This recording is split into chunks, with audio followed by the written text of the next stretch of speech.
Finalizando as atividades direto aqui no Maracanã, após essa derrota acachapante para o Botafogo por 4-2, e o Fluminense segue um jejum extremamente incômodo de não vencer clássico agora há 11 jogos, 4 derrotas consecutivas para o Botafogo. E hoje foi para um time reserva do Botafogo, bem desconfigurado, e aí muita gente vai dizer, pô, Lessa, mas o Fluminense também jogou com reserva, sim. Mas o Fluminense tinha jogadores com mais qualidade em campo, e ainda assim não justifica levar 4 gols dessa equipe do Botafogo aqui. Isso aconteceu porque o time teve um péssimo início de jogo. Iniciou o jogo até os 23 minutos ali, uma atuação muito ruim. Falamos muito isso durante a transmissão do Jornada KTO 1902. Mas, além disso, de uma falta de foco, eu não vou dizer o desinteresse, mas uma acomodação. Muita gente vai dizer que é soberba. O time foi campeão, não conseguiu focar no jogo, num jogo que era importante. Importante porque, além desse jejum, esse jogo definiu o confronto das semifinais. E o Fluminense vai enfrentar o Flamengo e sem vantagem. Sem vantagem nessa semifinal. Para mim, óbvio que não é um cenário ideal. Porque eu tô com medo do Flamengo? Óbvio que não. Porque a gente já viu que o Fla-Flu, a gente sabe que o que normalmente acontece. A questão é que o Fluminense não vem conseguindo vencer clássico. E, além disso, é que seria muito mais interessante enfrentar o Flamengo numa final. Fazer novamente a final com o Flamengo. É um time teoricamente mais forte. Então você vai duelar contra o mais forte numa final, não numa semifinal. E, aparentemente, o Fluminense não encarou esse jogo com toda essa importância. Já está, né, para quem não sabe, os confrontos são definidos, o Vasco venceu, o Nova Iguaçu venceu e o Fluminense terminou na 4ª posição da Taça Guanabara, algo que a gente não imaginava que fosse acontecer pela campanha que o time vinha fazendo. E o Fluminense conseguiu ser 4º com essa derrota para o Botafogo. E por que eu estou falando que o time aparentemente não deu a devida importância a esse jogo? Porque o torcedor tem esse direito. Mas se o time escolhe jogo X ou Y, como é que você vai falar com a torcida? A gente refletiu sobre isso no nosso pós-jogo. E dá para exemplificar com o que aconteceu hoje na prática. O time que o Diniz manda a campo. Tinha realmente a necessidade de poupar todos os titulares? De escalar um time com praticamente sem nenhum homem de marcação, porque o Lima não é um primeiro volante. Ao lado dele, Renato Augusto e Terence. Então o Diniz hoje ele contribuiu diretamente para essa derrota do Fluminense, mas diretamente. Diferente de outros jogos, claro, o jogador tem responsabilidade, ele que toma a decisão. O Lelê hoje fez um gol, mas perdeu 2, evidente. Óbvio que os jogadores também têm responsabilidade. Mas hoje o Diniz teve uma parcela fundamental nessa derrota.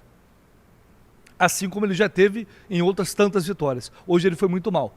Poderia ter equilibrado um pouco mais essa equipe. Até porque o André jogou, o Martinelli jogou, o Arias jogou. Né? Então, se o cara cansar depois, vai lá e tira no segundo tempo. Mas o Fluminense começou o jogo assim, uma bagunça, completamente desorganizada e perdido em campo. E é claro que ele vai falar aí na entrevista coletiva, que não é só o meio de campo. É claro que tem um impacto. Obviamente é um time como um todo, mas o meio de campo é o coração do time. E aí o Diniz, quando foi mexer, foi uma lástima. Foi pior ainda. Porque ele coloca o André na zaga, e depois coloca o Martinelli na lateral, os dois que seriam opções para tentar equilibrar, fortalecer novamente esse meio de campo, porque obviamente o Renato e o Terence eles iriam cansar. E aconteceu. O Fluminense foi uma nulidade. Foi uma nulidade ao longo do segundo tempo. Um time que não conseguiu ter força para atacar o adversário porque não tinha mais perna, não tinha mais ímpeto. E para completar, o André comete aquele erro crasso e absurdo. Obviamente que acerta muito mais do que erra. Mas o André já cometeu outros erros assim e não dá. Esse tipo de erro não dá. Uma coisa é você errar pressionado na saída de bola. Uma coisa é você errar, acontece, dar um passe errado, acontece. Outra é você ter o domínio total da bola, você está com o jogo controlado. Você ter a opção de passe. E o André faz aquilo e aí não é que entregou a vitória para o Botafogo. Não foi só isso. Antes fosse só isso. O André levou um vermelho direto e está fora da semifinal. Então o Fluminense vai para a semifinal enfrentar o Flamengo sem ter a vantagem e ainda com o André suspenso. O prejuízo é muito grande. O jogo era importante. Eu vim falando muito. No pré-jogo, quem viu o pré-jogo aqui no canal sabe disso. O quanto eu falei, o jogo era importante e de fato foi. e agora a gente vai ter uma semifinal muito dura e difícil pela frente. Eu vou trazer aqui a palavra do técnico Fernando Diniz, só vou te pedir para você deixar o seu like, se inscrever aqui no canal do Lessa, muito importante, conto muito com vocês, tá? Dê essa força aí que é fundamental, a participação de todos. Vou deixar aqui a coletiva do técnico Fernando Diniz, ele falou e explicou algumas coisas sobre essa derrota. Diniz, boa tarde. Davi Barros, do GE. Boa tarde. Diniz, eu queria que você explicasse um pouquinho da escalação do Fluminense como um todo, tanto o meio de campo, o ataque, enfim, e também as substituições da partida de hoje. Boa tarde não, boa noite, né? Não, o time foi um time, eu achei que era importante a gente rodar o time. A gente tem jogadores para fazer isso. A gente teve um jogo muito desgastante na quinta-feira, que consumiu muito o time, e folga na sexta-feira. Muitos jogadores relataram muito cansaço pela sequência aí que a gente teve, de altitude. Depois alguns jogadores dobraram o jogo contra o Flamengo. E a gente preferiu colocar um time com mais saúde no campo, mais inteiro fisicamente. Então a primeira pergunta está respondida. A segunda, as alterações foi sempre no intuito de botar o time mais para frente. Eu acho que todas as alterações elas surtiram efeito positivo. E quando a gente fez o empate, já estava melhor no jogo. E aí aconteceu o lance da expulsão do André, que ali foi determinante para o Botafogo vencer a partida. E uma outra também falando sobre a fase do Fluminense em clássicos, com o de hoje já chega a 11 seguidos sem vencer. Como que isso, se isso impacta e se sim, como? Não, para mim não impacta. Assim, uma coisa que a gente sempre quis ganhar, os 11 que a gente perdeu, a minha vontade sempre foi de ganhar. E a gente tem que continuar trabalhando para melhorar, para que num próximo acontecimento a gente vença. Porque se a gente não vencer, a gente não consegue ganhar o Campeonato Carioca, não é verdade? Então, assim, a gente tem que trabalhar e procurar fazer o nosso melhor em todas as partidas e melhorar daquilo que aconteceu no jogo de hoje, como nas outras partidas que a gente não conseguiu vencer. Boa tarde. Gostaria de perguntar em relação àquele começo do jogo ali, onde o Fluminense acabou tomando 2 gols em cerca de 15 minutos. Você acha que a organização do meio de campo ali no começo atrapalhou esse momento, que o Fluminense acabou tomando aqueles 2 gols, né? Como é que é a sua leitura daquele momento e se foi determinante para a derrota hoje? Foi determinante tomar 2 gols em 15 minutos, com certeza foi.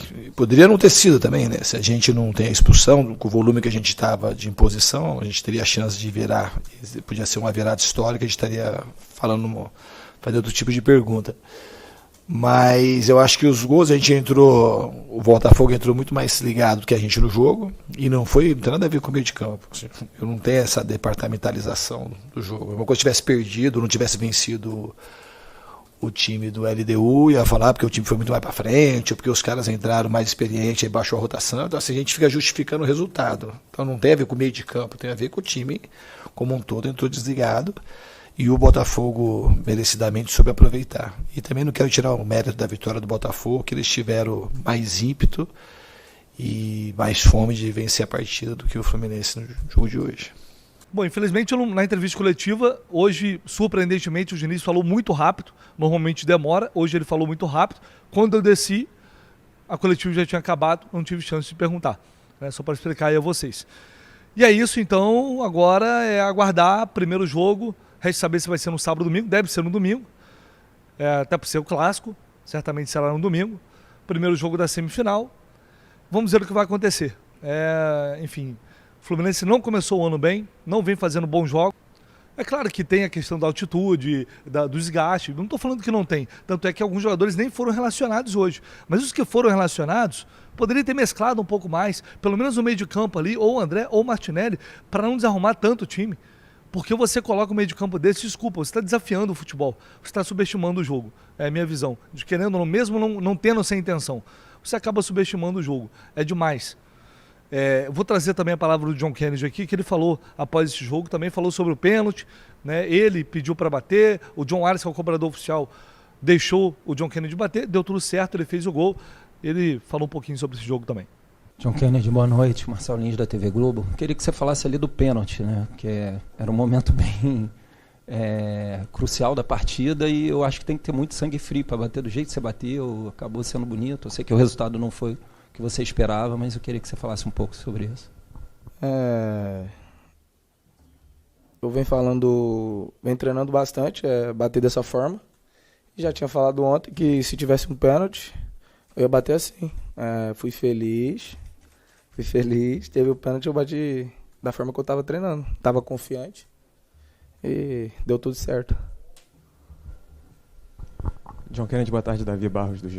Queria saber um pouco sobre como você enxerga o seu ano, pelo menos até aqui. Teve a sua, de certa forma, um pouco período de férias, né, um período mais curto, porque você foi para a seleção pré-olímpica. E como é que você encara também esse início de ano seu no Fluminense, de maneira geral, por favor? Tô pegando o ritmo novamente do Fluminense. Fui para a seleção, é outro sistema tático, é outra totalmente diferente.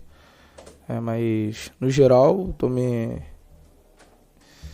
entrosando novamente na forma do Diniz e acho que está bem.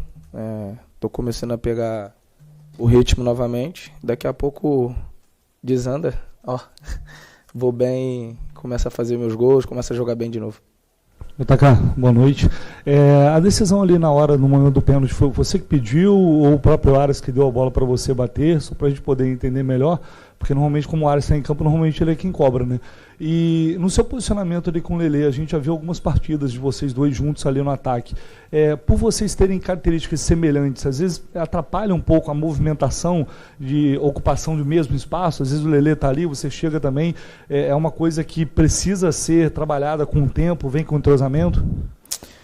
Cara, ali na hora do pênalti, eu treino também, então ele bate bem, óbvio, ele é o batedor oficial, mas ele sabe que eu também bato bem, cobro bem, e acho que foi, se eu pedir, ele deixou eu bater tranquilamente. E sobre a questão do Lelê, no decorrer do jogo, às vezes acontece uma jogada que se entrosa, às vezes a gente acaba ocupando o mesmo espaço, mas aos poucos a gente jogou pouco também, né? Então aos poucos a gente vai se entrosando e vai conhecendo melhor um ao outro. Bom, infelizmente na entrevista coletiva, hoje, surpreendentemente, o Diniz falou muito rápido, normalmente demora, hoje ele falou muito rápido. Quando eu desci, a coletiva já tinha acabado, não tive chance de perguntar, né? Só para explicar aí a vocês. E é isso, então, agora é aguardar primeiro jogo, resta saber se vai ser no sábado ou domingo, deve ser no domingo, até por ser o clássico, certamente será no domingo, primeiro jogo da semifinal, vamos ver o que vai acontecer. Enfim, o Fluminense não começou o ano bem, não vem fazendo bons jogos, o Flamengo não leva gol no campeonato, tem uma defesa muito segura, tem um time taticamente já tá acertado nas mãos do Tite, vai ser um adversário muito difícil.